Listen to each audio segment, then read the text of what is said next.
Hi friends, welcome to the Prateeksha simple recipes. నా స్టైల్లో పాతకాల పద్ధతిలో సింపుల్గా వంకాయ కోడిగుడ్డు కూర ఎలా వండాలో చూపిస్తాను. ఇందుకోసం స్టవ్ ఆన్ చేసి ప్యాన్ పెట్టుకొని సరిపడా ఆయిల్ పోసుకోవాలండి. ఆయిల్ హీట్ అయిన తర్వాత నేను ఇక్కడ 4 ఎగ్స్ని చక్కగా ఫ్రై చేసుకుంటున్నానండి. ఇలా వీడియోలో చూపిస్తున్నట్టు గోల్డెన్ షేడ్ వచ్చే వరకు ఇలా చక్కగా ఎగ్స్ని ఫ్రై చేసుకోవాలి.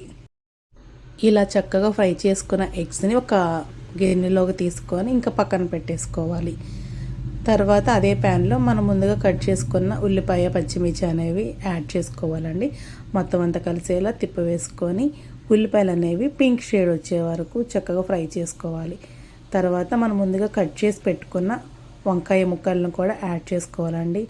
వీటితో పాటు కొంచెం సాల్ట్ అనేది యాడ్ చేసుకుంటే వంకాయ ముక్కలు అనేవి త్వరగా మగ్గిపోతాయండి. చూసారు కదా, వంకాయ ముక్కలు అనేవి వీడియోలు చూపిస్తున్నట్లు ఇలా మగ్గిపోయిన తర్వాత మీ రుచికి సరిపడా కొంచెం పసుపు, కొంచెం కారం యాడ్ చేసుకొని మొత్తం అంతా కలిసేలాగా చక్కగా తిప్పివేసుకోవాలండి.